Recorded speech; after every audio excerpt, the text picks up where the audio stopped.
Bien bonjour, nous allons voir qu'il ne faut pas de sortie de Saint-Cyr en Talmondet pour, à partir d'un pointage réalisé sur AVMeca, créer des grandeurs Vx, Vy, Ax, Ay, à partir des grandeurs, regardez, qui ont été ici transférées sous régressie. Nous avons ici donc l'abscisse du point en fonction du temps et l'ordonnée du point ici en fonction du temps. Alors pour ce faire, il suffit ici de cliquer sur Ajouter.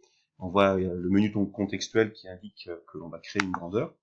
Et donc on va tout simplement s'inspirer de la définition théorique de V de x. Il s'agit V de x de la dérivée de x par rapport au temps. On clique sur OK, on voit que la grandeur est sur régressie automatiquement créée. Même chose ici pour Vy, la deuxième composante du vecteur vitesse, cette fois-ci sera la dérivée de l'ordonnée du point par rapport au temps. Et donc, si l'on va dans le graphe, on peut constater désormais que, en fonction du temps ici en abscisse, eh bien on a à disposition Vx ou Vy. Et ce qui nous permet de faire ensuite la modélisation. Même principe pour pouvoir créer les grandeurs Ax et Ay. Je m'appuie sur la définition qui me dit que Ax c'est la dérivée de V de x par rapport au temps et que Vy c'est la dérivée, Ay c'est la dérivée de Vy par rapport au temps.